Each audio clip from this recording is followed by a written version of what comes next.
नमस्कार, मैं नेहा राठौड़, सहायक आचार्य, राजकीय महाविद्यालय गुढ़ा।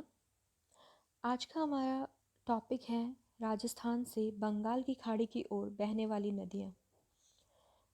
इसमें हम राजस्थान की वह नदियाँ जो बंगाल की खाड़ी में जाकर गिरती हैं, उनके बारे में बात करेंगे। इसके अंतर्गत चंबल, बनास, बाणगंगा तथा और इनकी सहायक नदियाँ जैसे काली सिंध, पार्वती, परवन, बेड़ज, गंभीरी, कोठारी, खारी आदि को सम्मिलित किया जाता है। सबसे पहले बात करते हैं बाणगंगा नदी की।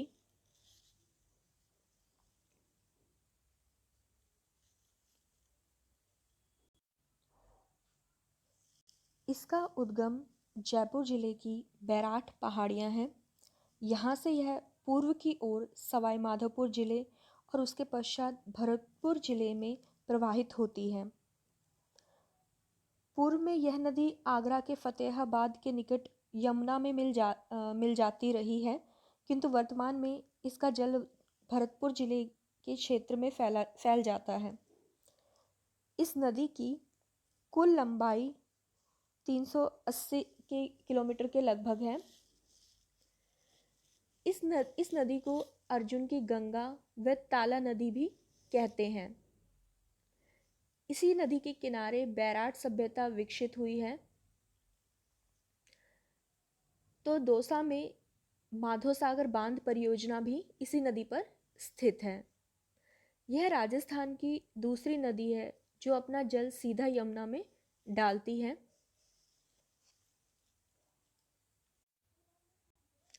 अब बात करते हैं चंबल नदी के बारे में।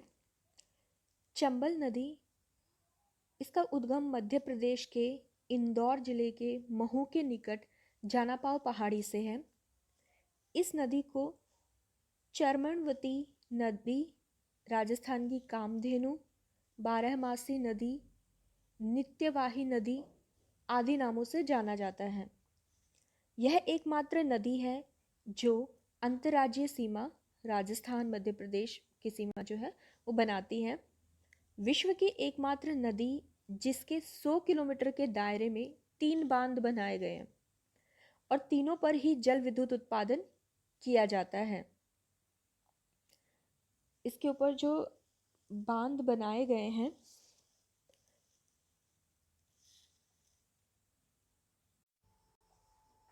वह है गांधी सागर बांध, जवाहर सागर बांध, राणा प्रताप सागर और कोटा बैराज सिंचाई एवं जल विद्युत के प्रधान स्रोत हैं।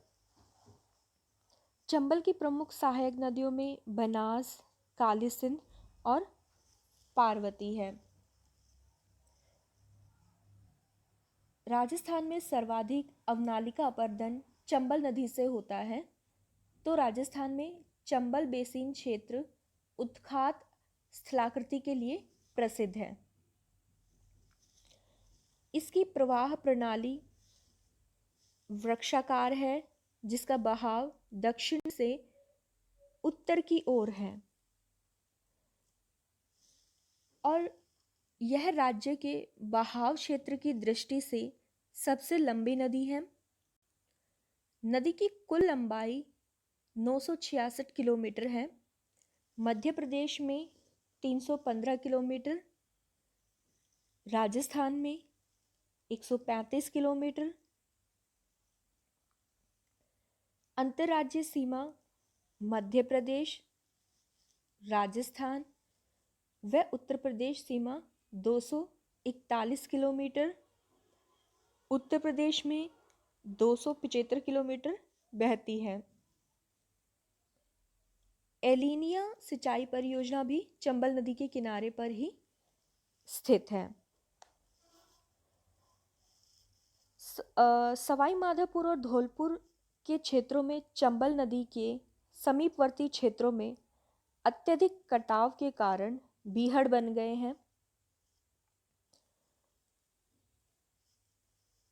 इसके बाद हम बात करते हैं पार्वती नदी के बारे में।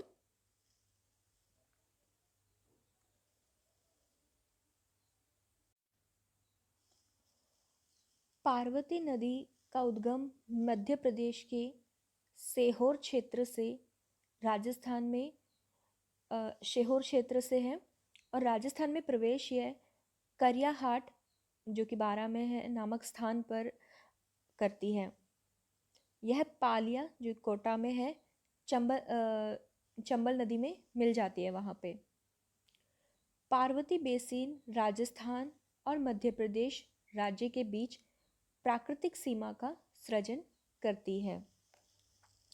इसके अलावा जो पार्वती नदी है इसकी प्रमुख सहायक नदियों में अंधेरी, रेत्री, अहेली व कूल है। इसके बाद आती है मेज नदी।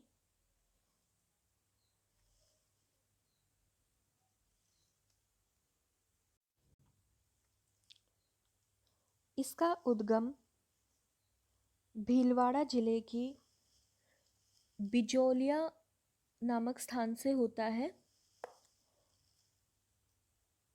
और यह बूंदी में लाखिरी के निकट चंबल नदी में मिल जाती है।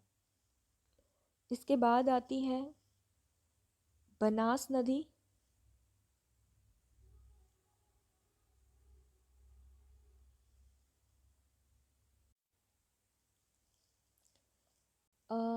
बनास का उद्गम खमनोर की पहाड़ी कुंभलगढ़ से है।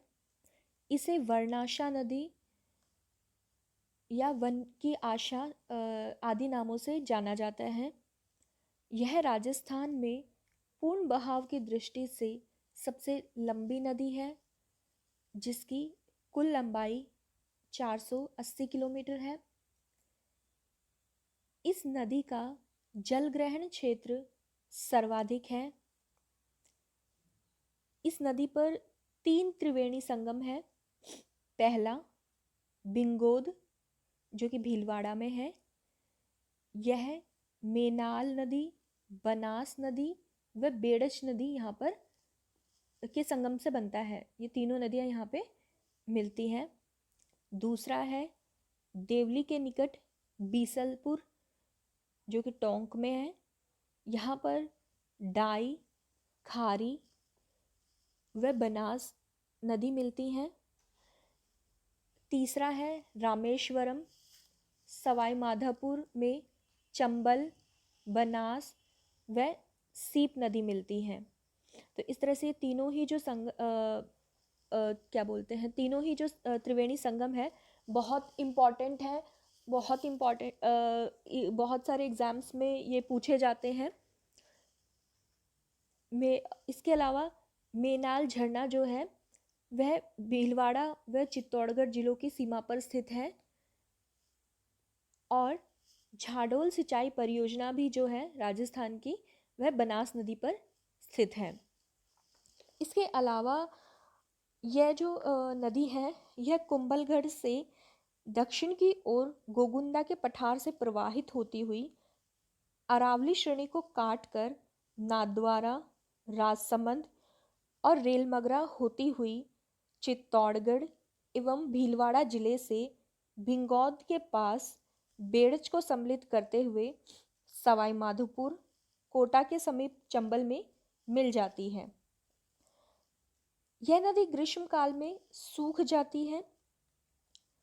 इसकी जो प्रमुख सहायक नदियां हैं उनमें बेड़च, कोठारी, खारी, मेनाल, बांडी, मानसी, धुंध और मोरेल है।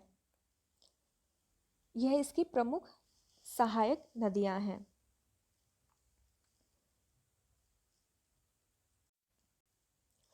अब बात करते हैं खारी नदी की।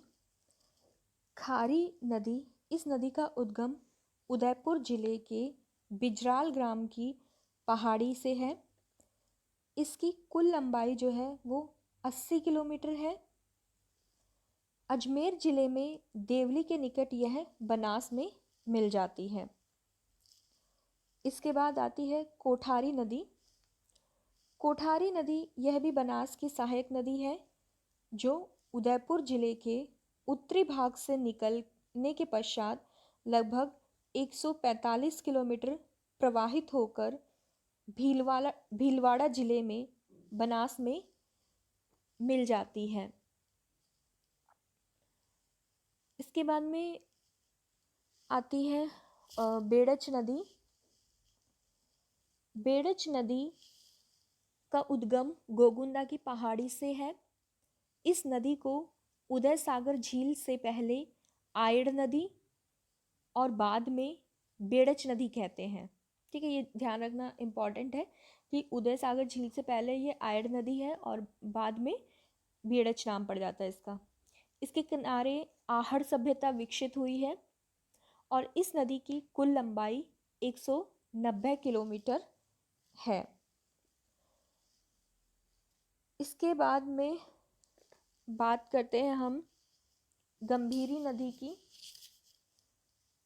गंभीरी नदी जो है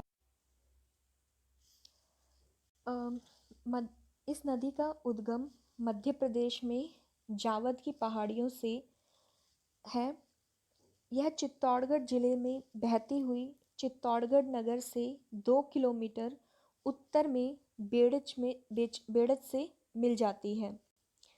इसके बाद बात करते हैं हम डाई नदी। डाई नदी का उद्गम अजमेर में भिनाई के पास से है और यह बिसलपुर टोंक में बनास नदी में मिल जाती है।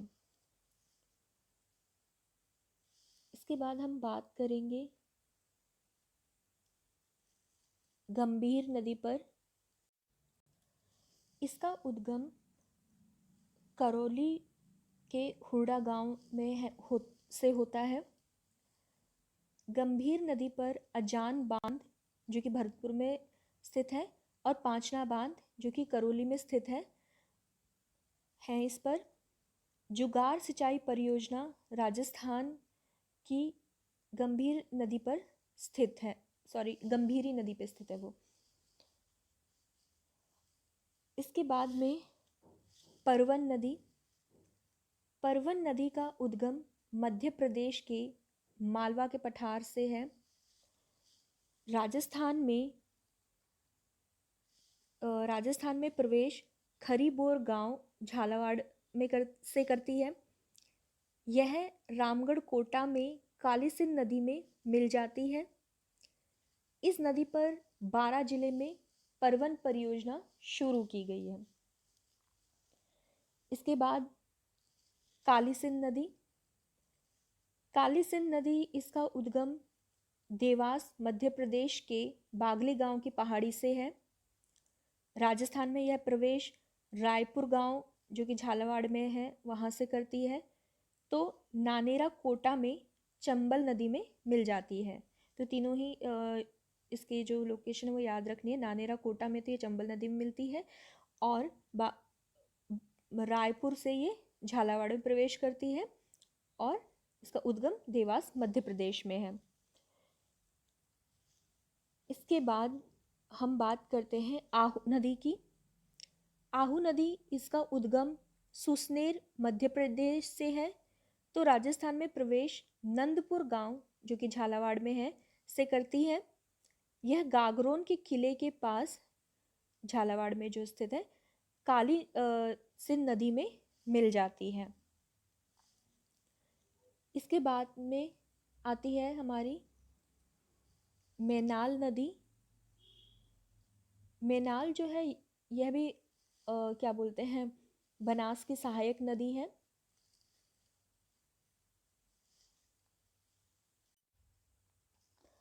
तो यह थी राजस्थान से बंगाल की खाड़ी की ओर बहने वाली नदियाँ। इसके नेक्स्ट इस टॉपिक के बाद में हम नेक्स्ट कवर करेंगे अगले वीडियो में आगे का पार्ट। धन्यवाद।